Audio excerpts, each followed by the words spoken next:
మంచిది. మరి మత్తయి సువార్త 13వ అధ్యాయము 33వ వచనంలో ఇంకొక ఉపమానం గురించి క్రీస్తు వారు చెప్తూ ఉన్నారు. మత్తయి సువార్త 13వ అధ్యాయము 33. పరలోక రాజ్యము ఒక స్త్రీ తీసుకొని పిండి అంతయు పులిసి పొంగు వరకు 3 కుంచెముల పిండిలో దాచిపెట్టిన పుల్లని పిండిని పోలి ఉన్నది. పరలోక రాజ్యం గురించి క్రీస్తు వారు ఏ ఉపమానం చెప్పినా ఆయన ముఖ్య ఉద్దేశ్యము పరలోక రాజ్యము. ఆయన ముఖ్య ఉద్దేశము ఎవరు కూడా పరలోక రాజ్యములో చేరకుండా మిస్ అవ్వకూడదు. దాని కొరకు ఆయన ఎంతో ప్రయాసపడుతున్నాడు అని ఈ ఉపమానాలన్నిటినీ గ్రహించినప్పుడు మనం ఇన్ని ఉపమానాలు చెప్పుకుంటూ వస్తున్నాడు ఆయన. ఎందుకు అదే పనిగా పదే పదే ఉపమానాలు చెప్తున్నాడు, పదే పదే పరలోక రాజ్యంతో పోలుస్తున్నాడు అని అంటే ఏ ఒక్క ఆత్మ నశించిపోకూడదు. ప్రతి ఒక్కరికి అర్థం అవ్వాలి, సత్యమేంటో అర్థం అవ్వాలి, పరలోక రాజ్యం ఎలా పనిచేస్తుందో అర్థం అవ్వాలి, పరలోక రాజ్యంలో ఎవరు చేర్చబడతారో, ఏ విధమైన ఆత్మీయ స్థితి ఉన్నవాళ్ళు చేర్చబడతారో, ఈ విషయం అర్థం కాకపోతే ఏమి మిస్ అయిపోతామో కూడా ఆయన హెచ్చరిక చేస్తూ ఉన్నాడు ఈ ఉపమానాల ద్వారా. అందుకనే పదే పదే అన్ని ఉపమానాలు ఆయన చెప్పినట్టుగా కేవలం 13వ అధ్యాయంలోనే ఇన్ని ఉపమానాలను మనం చూస్తున్నాం కదా. ఇంకా అనేక ఉపమానాలు వేరు వేరు చోట్ల ఉన్నాయి. ఇన్ని ఉపమానాలు చెబుతూ ఉన్నప్పుడు దేవుడు కూడా నీతో నాతో ఏం మాట్లాడుతున్నాడు అనే విషయం మనం అర్థం చేసుకోవడానికి ప్రయత్నం చేద్దాం. చాలా అర్థమయ్యే విధంగా ఆయన ఒక చిన్న స్టోరీ మాదిరి చెప్పే ప్రయత్నం చేస్తున్నాడు. ఇక్కడ కూడా ఒక స్త్రీ ఏం చేస్తుంది, దేంతో పోలుస్తున్నాడు ఇక్కడ ఉపమానాన్ని, పరలోక రాజ్యాన్ని. పరలోక రాజ్యము ఒక స్త్రీ తీసుకొని పిండి అంతయు పులిసి పొంగు వరకు 3 కుంచెముల్లో పిండిలో దాచిపెట్టిన పుల్లని పిండితో పోలుస్తున్నాడు. పిండి అంతటితో కాదు, పుల్లని పిండితో పోలుస్తూ ఉన్నాడు. పరలోక రాజ్యము పుల్లని పిండితో పోల్చబడింది ఇక్కడ. అయితే ఇక్కడ మనము లేఖనాలలో ఎక్కడ గమనించినా పులిసిన పిండి అని అంటున్నాం కదా. పుల్లని పిండి అంటే పులిసిన పిండి. ఈ పులిసిన పిండి యాక్చువల్గా పాపానికి సాదృశ్యంగా ఉంది. కానీ పరలోక రాజ్యాన్ని పుల్లని పిండితో పోలుస్తున్నాడు. కానీ దాని అర్థం ఈ ఉపమానంలో అలా తీసుకోకూడదు. అందుకనే నేను చెప్పే ప్రయత్నం చేస్తున్నాను. ఒక్కొక్కసారి మనం అపార్థం చేసుకుంటామేమో అని చెప్పేసి చెప్పడానికి ప్రయత్నం చేస్తున్నాను. అక్కడక్కడ కొన్ని 1-2 వచనాలు అర్థం కావు కాబట్టి. పులిసిన పిండితో పరలోక రాజ్యాన్ని పోలుస్తూ ఉన్నాడు అంటే అర్థం ఏంటి? పాపముతోన కాదు. ఇక్కడ నేచర్ ఆఫ్ ద లివెన్ అనే మాట మనకు అర్థం అవ్వాలి. అంటే పులిసిన పిండి యొక్క లక్షణము గురించి ఇక్కడ దేవుడు పరలోక రాజ్యంతో పోలుస్తున్నాడు కదా. ఈ పులిసిన పిండి ఎలా పనిచేస్తుందో ఆ పనిచేసే విధానముతో పరలోక రాజ్యం పోల్చబడింది. పులిసిన పిండితో పోల్చబడలేదు, కానీ పులిసిన పిండి ఆ ముద్దలో ఎలా పనిచేస్తుందో ఆ పనిచేసే విధానంతో పరలోక రాజ్యము పోల్చబడింది. ఇది మనకు అర్థం కావాలి. అయితే ఈ పులిసిన పిండి ఎలా పనిచేస్తుంది?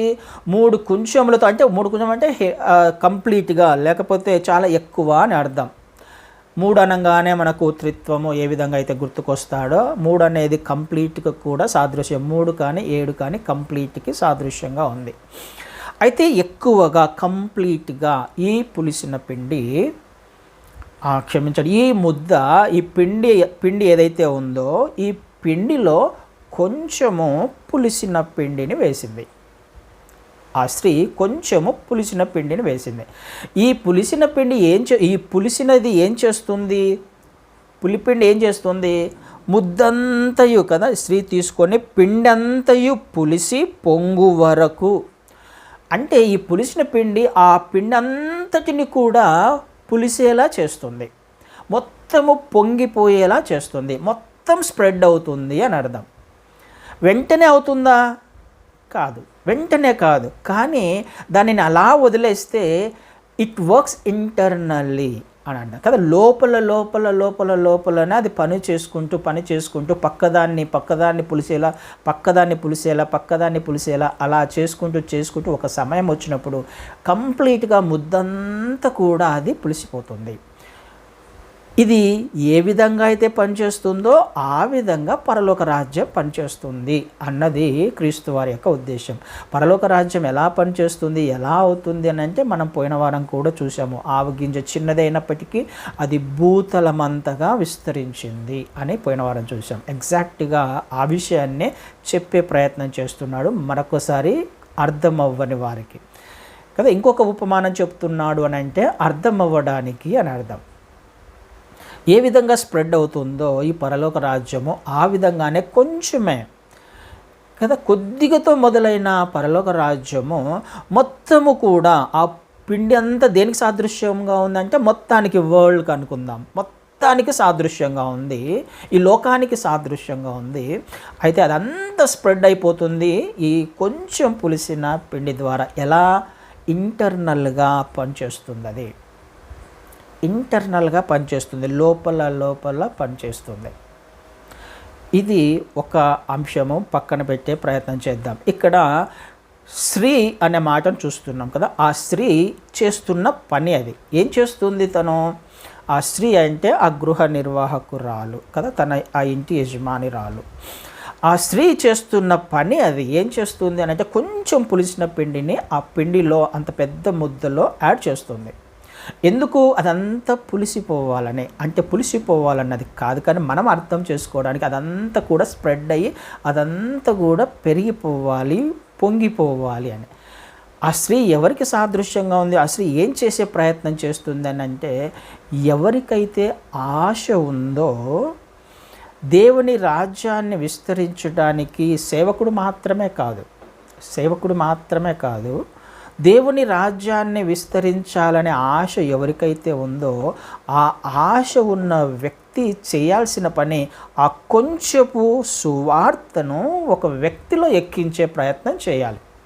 ఒక ఇంటిలో కానీ, లేకపోతే ఒక గుంపులో కానీ, ఒక ప్రాంతంలో కానీ, స్నేహితులకు కానీ, ఎవరికో ఒకరికి చేయాల్సిన పని అంటే ఆ పులిసిన ఆ పిండి, లేకపోతే ఆ పులుపు ఏదైతే ఉందో, ఆ సువార్త ఏదైతే ఉందో, క్రీస్తు వారికి సంబంధించిన ఆ చిన్న విషయం ఏదైతే ఉందో దానిని ఒకరికి ఇంజెక్ట్ చేసే ప్రయత్నం చేయాలి. ఒక్కరిని మార్చే ప్రయత్నం చేసినా ఆ సువార్త ఇప్పుడు వెంటనే మనకు కనిపించకపోవచ్చు పనిచేస్తుందా లేదా అని.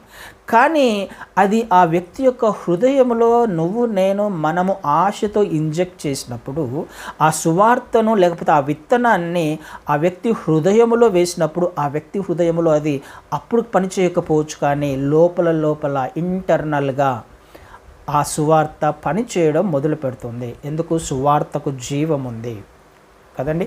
క్రీస్తును గూర్చిన మాటకు జీవం ఉంది, అందులో వెలుగుంది, అందులో పాపాన్ని ఒప్పించే శక్తి ఉంది. ఇది మనకు తెలియదు. ఏమనుకుంటారో సరేలే ఏమవుతుందిలే అని చాలా లైట్గా తీసుకుంటాం అవకాశం వచ్చినప్పటికి కూడా. కానీ ఒక్క వ్యక్తిలో మనము చేసిన ఆ చిన్న సువార్త పని అది పని చేస్తుంది. ఈరోజు కనిపించకపోవచ్చు, రేపు కనిపించకపోవచ్చు, వారము, 10 రోజులు, నెల, సంవత్సరము కనిపించకపోయినా ఒకరోజు పనిచేస్తుంది. నీకు తెలియాల్సిన అవసరంలా, కానీ అది ఆ వ్యక్తిలో పనిచేసి ఆ వ్యక్తి ద్వారా ఏమవ్వాలి? ఆ కుటుంబం అంతా కూడా రక్షించబడాలి, ఆ ప్రాంతం అంతా కూడా రక్షించబడాలి కదండి. ఇది జరగాల్సిన పని. ఈ మధ్య ఒక వీడియో చూశాను నేను. ఒక సేవకుడు, నేను పంపిస్తాను, షేర్ చేస్తాను తర్వాత. ఒక సేవకుడు 3 రోజుల మీటింగ్ అరేంజ్ చేశారంట. ఒక సేవకుడిని పిలిపించారు. 3 రోజుల మీటింగ్కి ఆ సేవకుడు వచ్చి చూస్తే హాల్ ఏమో కొంచెం పెద్దగానే ఉంది, కానీ అక్కడ కేవలము 12 మంది మాత్రమే ఉన్నారు. 12 మంది వచ్చారు ఆ మీటింగ్కి.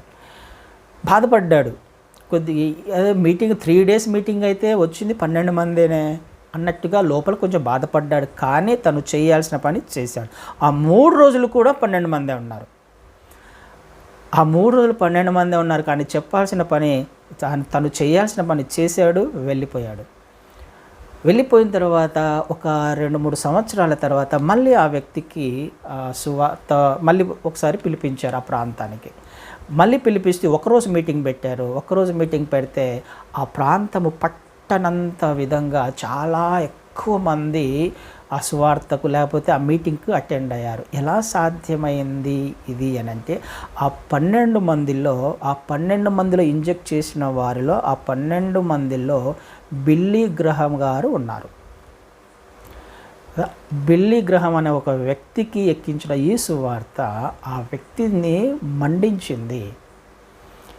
ఆ వ్యక్తి ఒక గొప్ప సైన్యముగా తయారయ్యాడు. ఎలా సాధ్యమైంది ఇది? ఒక చిన్న వ్యక్తి, ఒక్క వ్యక్తి, తక్కువ మంది ఉన్నారనో లేకపోతే ఒక్కరికి చెప్తే ఏమవుతుందో అని అనుకోవడానికి వీలు లేదు. ఆ పులిసిన పిండి ఎలా పనిచేస్తుందో మనకు తెలియదు, కానీ పులిసేలా చేస్తుంది, కానీ స్ప్రెడ్ అవుతుంది, వ్యాపిస్తుంది, మొత్తాన్ని కూడా అది పులిసేలా చేస్తుంది. సువార్తకున్న శక్తి అది. లోపల పనిచేస్తుంది. అది ఎప్పుడు పనిచేస్తుందో, ఎలా బయటకు వస్తుందో, ఒకరోజు కనిపిస్తుంది అది మొత్తము పులిసిపోయిందని, ఒకరోజు మనకు కూడా కనిపిస్తుంది ఆ కుటుంబము రక్షించబడింది అని కదా. ఇది మనం చేయాల్సిన అవసరము ఖచ్చితంగా ఉంది కదండి. ప్రతి వ్యక్తికి ఉన్న ఒక బాధ్యత, నీకు నాకు మనకు ఉన్న ఒక బాధ్యత. అది పక్కింటి వాళ్ళే కావచ్చు, పక్క స్నేహితుడే కావచ్చు, ఇంకొకరే కావచ్చు, అవకాశము దొరికినప్పుడు ఒక చిన్న ఇంజెక్షన్, ఆ రోజు ఇంజెక్షన్ చేసిందిగా అపవాది మనకి, ఆదాము అవ్వకు చిన్న మాటనే నిజమా అనేసరికి మనోడు ఇంజెక్షన్ చేయించేసుకుంది, ఆదాము అవ్వలు ఇంజెక్షన్ చేయించుకున్నారు. అది ఇప్పటిదాకా వ్యాపించట్లేదా? అబద్ధానికి అంత శక్తి ఉన్నప్పుడు మరి సత్యానికి ఎంత శక్తి ఉండాలి కదండి. ఇది మనం అర్థం చేసుకోవడానికి ప్రయత్నం చేద్దాం, ఇంజెక్ట్ చేసే ప్రయత్నం చేద్దాం. ఒక్కరినన్నా నీ ఇంటి పక్కన భయపడాల్సిన అవసరంలా అవకాశాన్ని దేవుడు ఇచ్చినప్పుడు ఒక చిన్న మాట ఆ వ్యక్తికి, ఒక చిన్న సువార్త చాలు. నీ పని అయిపోయింది. అక్కడికి దేవుడు చేయాల్సిన పనులు ఆయన చేసే పని చేస్తాడు. దేవుని ఆజ్ఞ అదే కదా, సర్వలోకానికి వెళ్ళి సర్వ సృష్టికి సువార్తను ప్రకటించండి. ఎలా సాధ్యమవుతుంది? నీ ద్వారా సాధ్యమవ్వాలి, నా ద్వారా సాధ్యమవ్వాలి కదా. అదే చేస్తున్నాడు. ఒక చిన్న సువార్తనే, ఒక చిన్న వ్యక్తినే ఒక గొప్ప రాజ్యాన్ని స్థాపించగలడు, కొంతమందినన్న పరలోక రాజ్యంలో చేర్చగలడు. దాని యొక్క ఉపమానం అదే. స్ప్రెడ్ అయిపోవాలి, సువార్త స్ప్రెడ్ అయిపోవాలి, రక్షించబడేవారు స్ప్రెడ్ అయిపోవాలి, ఆయన రాజ్యము కంప్లీట్గా ఈ భూమి మీద స్థాపించబడాలి. ఎలా సాధ్యమవుతుంది? నాకు ఆశ ఉండాలి, ఆ స్త్రీకి ఆశ ఉంది. తన యొక్క ఉద్దేశం ఏంటో, తను ఏమి చేయాలనుకుందో ఆ ఉద్దేశాన్ని మనము కలిగి ఉండాలి. అది పులిసేలా చేయడము అన్నది తన ఉద్దేశం కాదు. మనకు అర్థం అవ్వడానికి దాని యొక్క నేచర్, దాని యొక్క పరిస్థితి ఏంటో మనం తెలుసుకోవడానికి ప్రయత్నం చేయాలి. విస్తరించాలి సువార్త. రక్షించబడేవారు అనేక మంది పరలోక రాజ్యంలో చేర్చబడాలి. ఈ విషయాన్నే మనం జ్ఞాపకం చేసుకునే ప్రయత్నం చేద్దాం. పౌలు గారు అంటారు కదా, మనకు తెలుసు, కొరింథీయులకు రాసిన పత్రిక, ఆయన సువార్త ప్రకటించకపోతే నాకు శ్రమ, సువార్త ప్రకటించవలసిన బాధ్యత నా మీద ఉంది. ఆ మాట ఉందా? నాకు శ్రమ అంటారు, నాకు బాధ్యత ఉంది. కొరింథీయులకు రాసి ఒక్కసారి చదువుదాం. అది కొరింథీయులకు రాసిన మొదటి పత్రికలో 9వ అధ్యాయము 18వ వచనాన్ని చదువుతాను. అట్లయితే నాకు జీవితమేమే, నేను సువార్తను ప్రకటించినప్పుడు 16వ వచనాన్ని చదువుతాను. 16వ వచనము, నేను సువార్తను ప్రకటించుచున్నాను, నాకు అతిశయ కారణం లేదు, సువార్తను ప్రకటింపవలసిన భారము నా మీద మోపబడి ఉన్నది. అయ్యో, నేను సువార్తను ప్రకటింపకపోయిన ఎడల నాకు శ్రమ. కదండి, ఇదే మనకు అర్థం కావాలి. మనం నేర్చుకోవాల్సింది ఇది ఈ ఉపమానం ద్వారా. ఈ బాధ్యత నాకు ఇవ్వబడింది, ఈ బాధ్యత నీకు ఇవ్వబడింది. ఏం చేయాలి? ఏం బాధ్యత?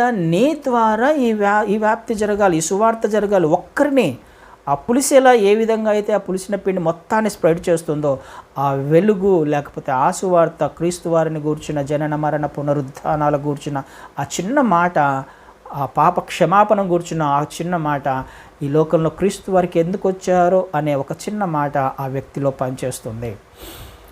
ఈ బాధ్యత నీకు అప్పగింపబడింది, మర్చిపోవడానికి వీల్లేదు. క్రైస్తవునికి భారం ఉంది, ప్రతి ఒక్కరికి భారం ఉంది. నీకు భారం ఉందన్న విషయం మర్చిపోవద్దు, నాకు భారం ఉందన్న విషయం మర్చిపోకూడదు. అది స్ప్రెడ్ అవ్వాలి, అది విస్తరించాలి, మొత్తం కూడా అది పులిసిపోవాలి. అంటే ఈ లోకమంతా కూడా దేవుని చిత్త ప్రకారము నింపబడాలి, ఆయన బిడ్డలందరూ కూడా రక్షణ మార్గంలోకి నడవాలి అన్నది ఈ ఉపమానం యొక్క ముఖ్య ఉద్దేశం. తర్వాత ఎక్స్ప్లెనేషన్ ఉంది. 44వ వచనంలో కూడా ఇంకొక ఉపమానాన్ని ఆయన చెప్తున్నారు. ఇవి కిందకి వచ్చినప్పుడు ఇవి పైన గురుగుల గురించిన ఎక్స్ప్లెనేషన్ అది మనం ఆల్రెడీ నేర్చుకున్నాం. 44వ వచనంలో ఇంకొక ఉపమానాన్ని చెప్తున్నారు. 13వ అధ్యాయం 44వ వచనం. పరలోక రాజ్యము పొలములో దాచబడిన ధనమును పోలి ఉన్నది. ఒక మనుష్యుడు దాన్ని కనుగొని దాచిపెట్టి అది దొరికిన సంతోషముతో వెళ్ళి తనకు కలిగినదంతయు అమ్మి ఆ పొలమును కొనెను. పరలోక రాజ్యము పొలములో దాచబడిన ధనముతో పోలుస్తున్నాడు. ఇక్కడ ట్రెజర్ అనే మాట ఇంగ్లీష్లో చూస్తాం. పరలోక రాజ్యము పొలములో దాచబడిన ధనము గురించి పోల్చబడింది. అయితే ఈ ధనాన్ని ఒక వ్యక్తి వచ్చి కనుక్కున్నాడు. ఈ పొలంలో ఒక వ్యక్తి వచ్చి కనుక్కున్నాడు. ఈ లోకంలో అనుకుందాం, ఈ లోకంలో ఒక వ్యక్తి వచ్చి ఈ ధనాన్ని కనుక్కున్నాడు. ఈ పొలంలో కనుక్కున్న ఆ ధనాన్ని చూసి ఆ వ్యక్తి ఏం చేస్తున్నాడు? దాచిపెడుతున్నాడు, కనిపించకుండా చేస్తున్నాడు. ఎందుకు? దాని యొక్క విలువ ఈ వ్యక్తికి అర్థమైంది కదా. ఎవరికి సొంతం కాకూడదు ఇది, ఈ పొలం ఎవరికి సొంతం కాకూడదు, లేకపోతే ఈ ధనం ఎవరికి సొంతం కాకూడదు, నాకే సొంతం అయిపోవాలి, ఇది నాకు కావాలి, ఈ ధనం నాకు కావాలి అని వెళ్ళి తనకు కలిగినదంతా అమ్మేశాడంట. ఆ మనుష్యుడు కనుగొని దాచిపెట్టి అది దొరికిన సంతోషముతో వెళ్ళి తనకు కలిగినదంతయు అమ్మాడు. తను ఏమైతే కలిగి ఉన్నాడో దానిని అంతటినీ అమ్మేశాడు. ఈ అమ్మేసేటప్పుడు బాధపడ్డా? సంతోషముతో అమ్మేశాడంట. తను ఏమైతే కలిగి ఉన్నాడో అది ఏదైనా కానీ లోకంలో తను కలిగి ఉన్నదంతా అమ్మి ఆ పొలాన్ని కొన్నాడు. అంటే అర్థం ఏమవుతుంది? తన దగ్గర ఉన్నదానికంటే ఇప్పుడు తను సంపాదించుకున్నది విలువైనదనే కదా. తన సంపాదించుకున్నది తన దగ్గర ఉన్నదానికంటే ఎంతో విలువైనది. ఈ విలువైనది సంపాదించుకోవడానికి తన దగ్గర ఉన్నదంతా అమ్మేశాడు. ఇది మనం అర్థం చేసుకోవడానికి ప్రయత్నం చేసి ఏం కనుక్కున్నాడు ఆ వ్యక్తి? పరలోక రాజ్యము దేంతో పోల్చబడింది? ధనంతో పోల్చబడింది. అది ట్రెజర్, అది విలువైనది. ప్రభువైన క్రీస్తువారు నిత్యత్వము అది కనుక్కున్నాడు ఆయన. ఆ వ్యక్తికి కనుక్కోబడింది ఆ పరలోక రాజ్యము. క్రీస్తు వారిని కనుక్కున్నాడు. కనుక్కున్న తర్వాత తను చేస్తున్న పని ఏంటి అని అంటే తనకు కలిగినదంతా కూడా ఇవ్వడానికి ఇష్టపడ్డాడు. ఏం కలిగి ఉన్నాడో అది ఇంపార్టెంట్ కాదు తనకి. క్రీస్తు వారిని సంపాదించుకోవడం అన్నది ఇంపార్టెంట్. ఇప్పుడు ఆ పరలోక రాజ్యాన్ని సంపాదించుకోవడం ఇంపార్టెంట్. దానికోసం ఏదైనా చేయడానికి ఈ వ్యక్తి సిద్ధపడ్డాడు. ఆ చేయడంలో సంతోషాన్ని ఎంజాయ్ చేస్తున్నాడు ఆయన కదా, ఆనందిస్తున్నాడు. దాని యొక్క విలువ అర్థమైన వారికే అర్థమవుతుంది. అది ఆ ఆనందం ఏంటో తను ఈ లోకములో పోగొట్టుకున్నది తను సంపాదించినది పోల్చుకున్నప్పుడు ఈ వ్యక్తికి అర్థమైందంటే పర్వాలా, పోతే పోనీ, ఇది అక్కర్లేదు, నాకు కలిగి ఉన్నది నాకు అక్కర్లేదు, ఇదంతా అమ్మేసి అది తనది కాదు అన్నట్టుగా వెళ్ళి ఆ ధనాన్ని సంపాదించుకున్న ఆ పొలాన్ని కొన్నాడు. అందులో తను ఆనందిస్తున్నాడు అనే విషయాన్ని మనం జాయ్, ఆ రక్షణ యొక్క సంతోషం ఏంటో అర్థం అవ్వాలి మనకి. క్రీస్తు వారిని సంపాదించుకున్నప్పుడు నీలో నాలో ఉన్న ఆ సంతోషము అనుభవించిన వారికి మాత్రమే అర్థమవుతుంది, సంపాదించుకున్న వారికి మాత్రమే అర్థమవుతుంది. ఆయనను పొందుకున్న తర్వాత ఈ లోకంలో ఉన్నవన్నీ కూడా ఎలా కనిపిస్తాయి? పెంటతో సమానంగా కనిపిస్తాయి. కనిపించాలి కదా. పౌలు గారు మాట్లాడుతున్న మాట, ఈ లోకంలో నాకు లాభకరమైనవి చాలా ఉన్నాయి, లాభకరమైనవి ఎన్నో ఉన్నాయి, కానీ ఈ లాభకరమైన వాటిని అన్నిటినీ నేనేం చేస్తున్నాను అని అంటే పెంటతో సమానంగా ఎంచుకుంటున్నాను. ఫిలిప్పీలకు రాసిన పత్రికలో చూస్తాం మనం 3వ అధ్యాయంలో. నాకు కలిగినదంతా కూడా నాకు ఈ లోకానుసారంగా చూస్తే నాకు ఎంతో లాభాన్ని చేకూరుస్తాయి, నాకు కంఫర్టబుల్ జోన్ ఇస్తాయి, నేను హ్యాపీగా జీవించగలను, సంతోషంగా ఉంటాను.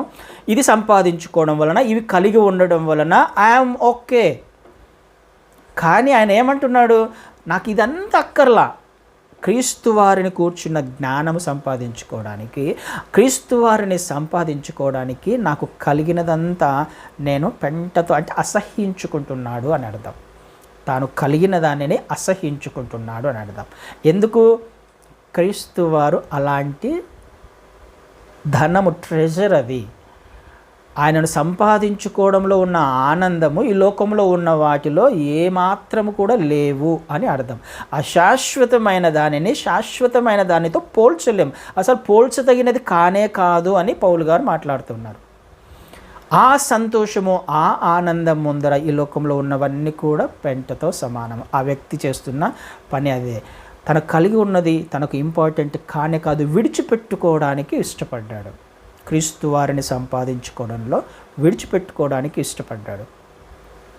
ఆ యవనస్తుడు వచ్చాడు క్రీస్తు వారి దగ్గరికి, అయ్యా నిత్యత్వానికి వెళ్ళాలంటే ఏం చేయాలి? యవనస్తుడు, ధనికుడు కదా, రిచ్ పర్సన్, యవనస్తుడు, ధనికుడు, అధికారి కదా, అన్నీ ఉన్నాయి ఆ వ్యక్తికి. ఏం కావాలంట? నిత్యత్వం కావాలి, క్రీస్తు వారు కావాలి. కానీ దేనిని తను ఆశపడ్డాడు, దేనిని పొందుకోవడానికి ప్రయత్నం చేశాడు? నిత్యత్వం కోసమైతే వచ్చాడు. కానీ క్రీస్తు వారు చెప్పంగానే విడిచిపెట్టుకోయా ఇవన్నీ, నీ హృదయంలో నువ్వు ఇవన్నీ పొసెస్ చేసుకున్నావు, అది విడిచిపెట్టుకోకుండా నువ్వు పరలోక రాజ్యాన్ని పొందలేవంటే సింపుల్గా ఆయన నుంచి అక్కడి నుంచి ముఖం చిన్నబుచ్చుకొని వెళ్ళిపోయాడు. పౌలు గారు తనకు కలిగినదంతా విడిచిపెట్టుకోవడానికి ఇష్టపడ్డాడు. ఈ వ్యక్తి తనకు కలిగినది విడిచిపెట్టుకోవడానికి ఇష్టపడలా. పౌలు గారు సంపాదించుకున్నారు, ఆనందించారు, అనేకమైన అద్భుతమైన పత్రికలు రాశాడు, అనేక మందికి మాదిరికరంగా అనేక మందిని నడిపించేవాడిగా ఉన్నాడు. ఆ వ్యక్తి కూడా ఆశపడ్డాడు, కానీ సంపాదించుకోలేకపోయాడు. ఎక్కడికి వెళ్ళింటాడు క్రీస్తు వారిని సంపాదించుకోకపోతే?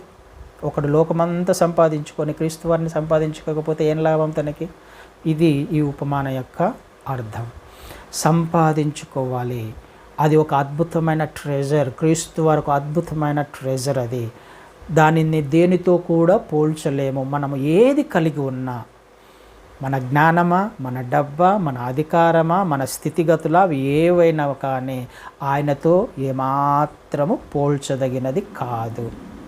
ఈ విషయము అర్థం చేసుకోవడానికి ప్రయత్నం చేద్దాం. అది అర్థం అవ్వడానికి ఆయన మరొకసారి ఈ ఉపమానాన్ని చెబుతూ ఉన్నాడు. 45-46లో కూడా ఇంకొక ఉపమానాన్ని చెప్పే ప్రయత్నం చేస్తున్నాడు. మరియు పరలోక రాజ్యము మంచి ముత్యములను కొను వెతుకుచున్న వర్తకుని పోలి ఉన్నది. అతడు అమూల్యమైన ఒక ముత్యమును కనుగొని పోయి తనకు కలిగినదంతయు అమ్మి దాన్ని కొనును.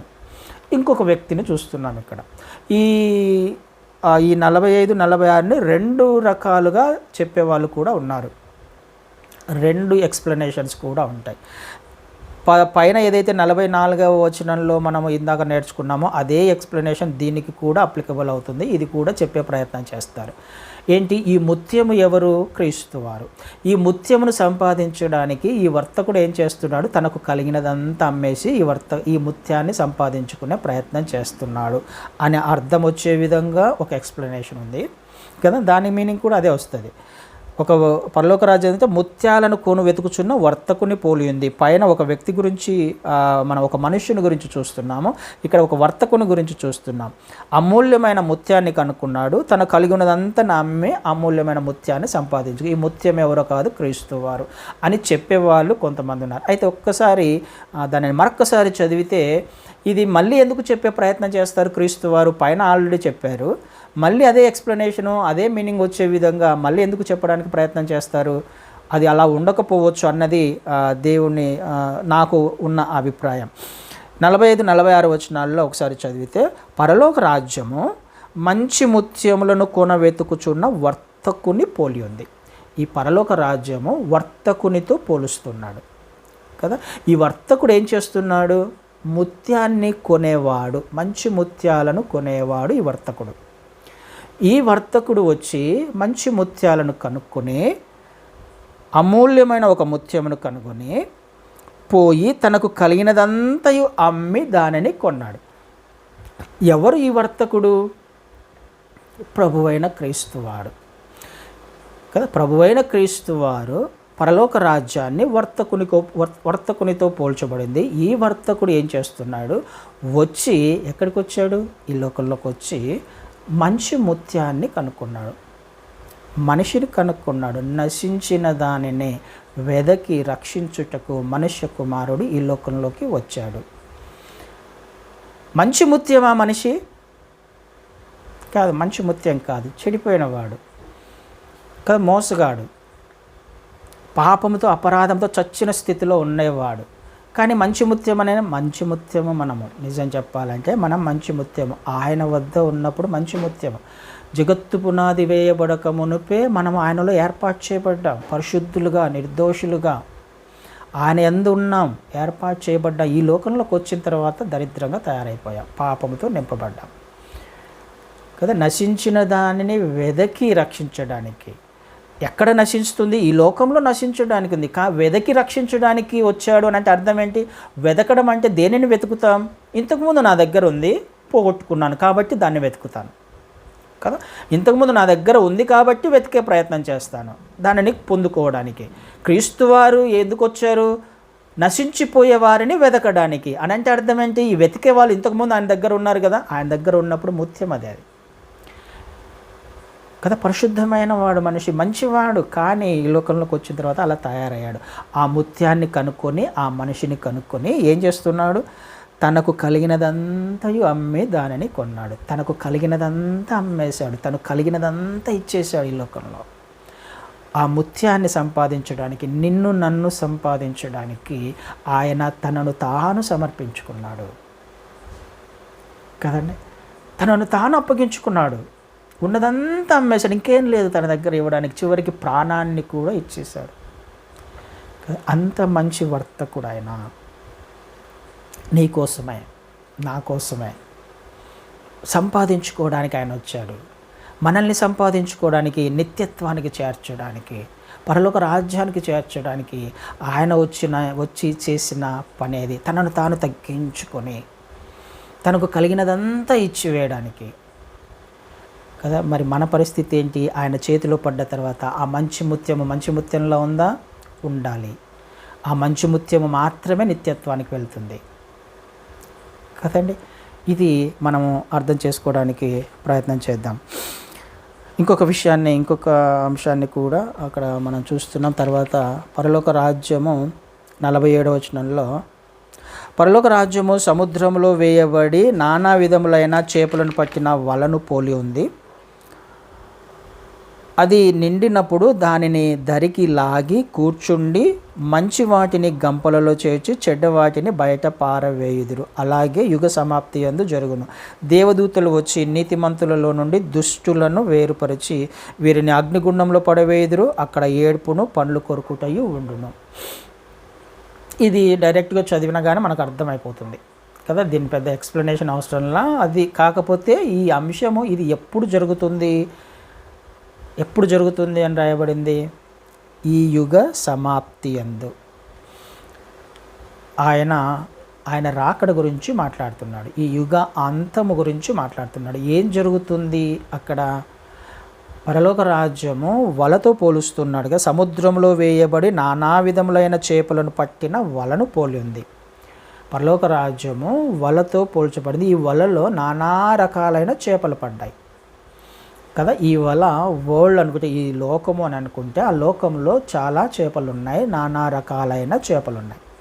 అయితే ఈ రకాలైన చేపలన్నీ కూడా వలలో పడ్డాయి. ఈ వల లాగినప్పుడు ఆ వలలో ఉన్న చేపలన్నిటినీ మంచి వాటిని మాత్రమే తీసి తన గంపలో వేసుకుంటున్నాడు, చెడ్డ వాటిని అన్నిటిని బయట పారేస్తున్నాడు. బయట పారవేయబడిన ఆ చేపలు ఏమైపోతాయి? కొద్ది కాలానికి గిలగిల కొట్టుకొని చనిపోతాయి. ఈ గంపలో వేయబడిన వాటిని ఆయన తీసుకుని వెళ్ళి పరలోక రాజ్యానికి తీసుకుని వెళ్తాడు కదా. ఇది యుగ సమాప్తిలో జరుగుతుంది. దానిని కూడా ఆయన హెచ్చరిక చేస్తున్నాడు. ఈ యుగానికి ఒకరోజు అంతం రాబోతుంది కదా. ఈ యుగము అంతరించిపోదు, లేకపోతే నేను పర్మనెంట్గా ఈ లోకంలో జీవిస్తాను అని అనుకోవడానికి లేదు అనే విషయాన్ని ఒక్కసారి జ్ఞాపకం ఉన్న వాళ్ళము ఎప్పుడో ఒకరోజు మరణించాల్సిందే. అయితే ఆ మరణించే లోపల చేయాల్సిన పని మంచి చేపల బ్రతకడం.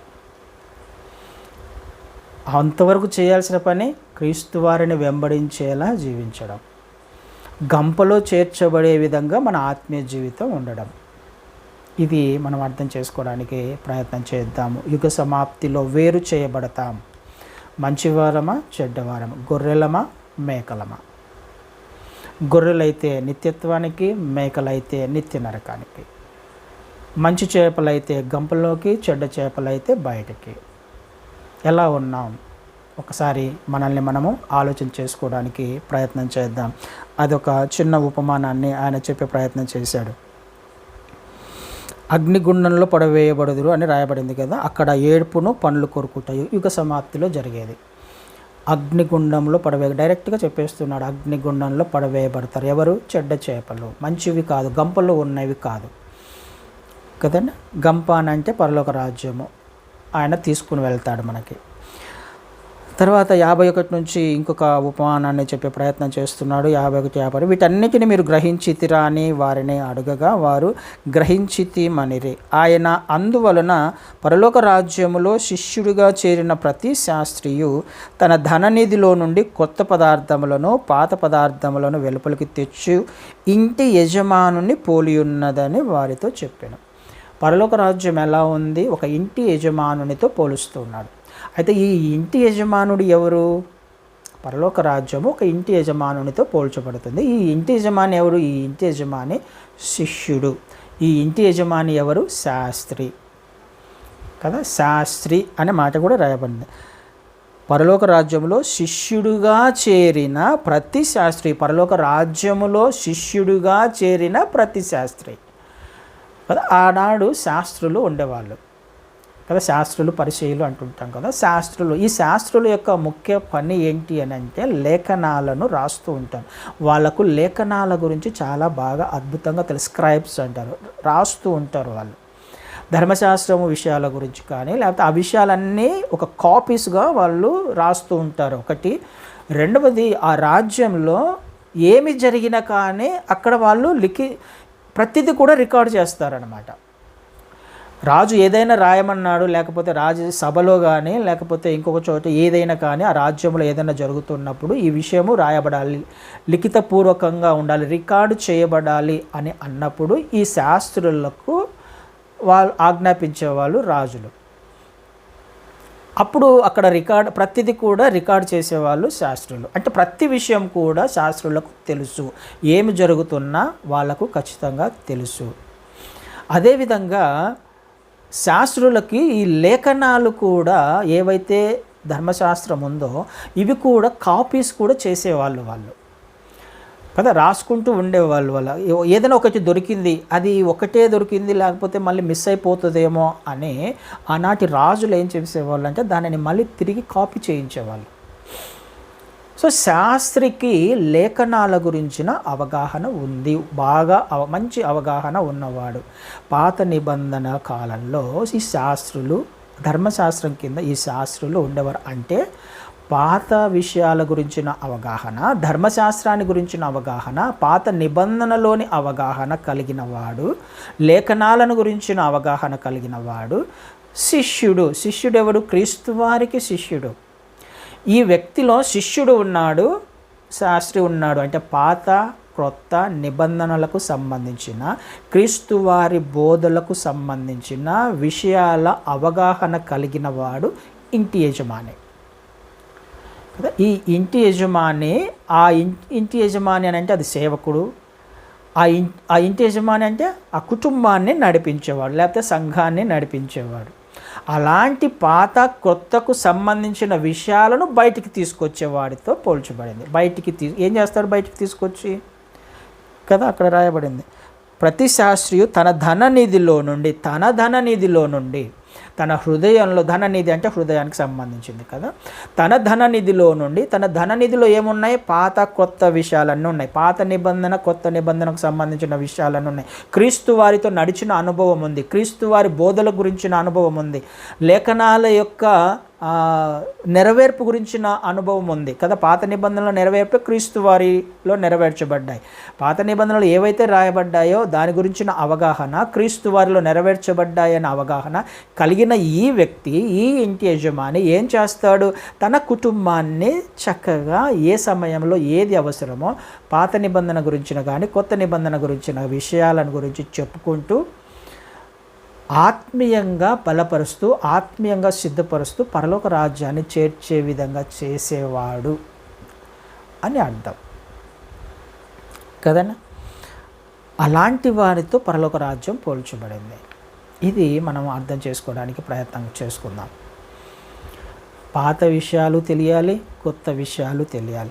ఏ సమయంలో ఏ సందర్భంలో ఏమి వాడాలి వాటిని బయటికి తీసుకురావాలి. తీసుకొని వచ్చి లేఖనాల గురించి వివరిస్తూ ఉన్నప్పుడు వింటున్న వారి జీవితంలో కార్యం జరుగుతుంది, సంఘములో కార్యం జరుగుతుంది, కుటుంబములో కార్యం జరుగుతుంది కదా. శిష్యుడు తను చేయాల్సిన పని, లేకపోతే ఆ ఇంటి యజమాని తన కుటుంబాన్ని చక్కగా పరిపాలన చేయాల్సిన అవసరము ఖచ్చితంగా ఉంది అని అర్థం కదండి. ఇవి దేవుడు చెప్తున్న ఉపమానాల గురించిన భావాలు. ఈ ఉపమానాలన్నీ ఏది చెప్పినా ఆయన ఏ ఉద్దేశంతో చెప్తున్నాడు? పరలోక రాజ్యం సమీపిస్తుంది, మారు మనస్సు పొందండి. యుగ సమాప్తి రాబోతుంది, మారు మనస్సు పొందండి. పరలోక రాజ్యం ఎలా పనిచేస్తుంది? చేర్చబడాలంటే ఏం చేయాలి?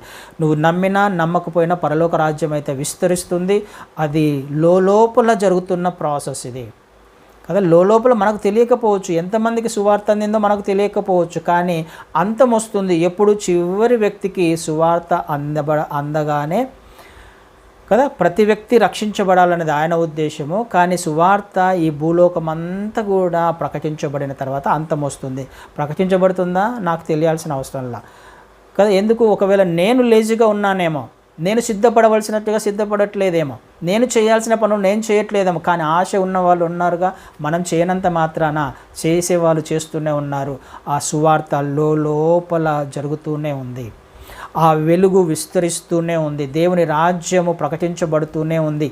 ఇది నాకు తెలియకపోవచ్చు, కానీ ఖచ్చితంగా దేవుని రాజ్యము విస్తరిస్తుంది.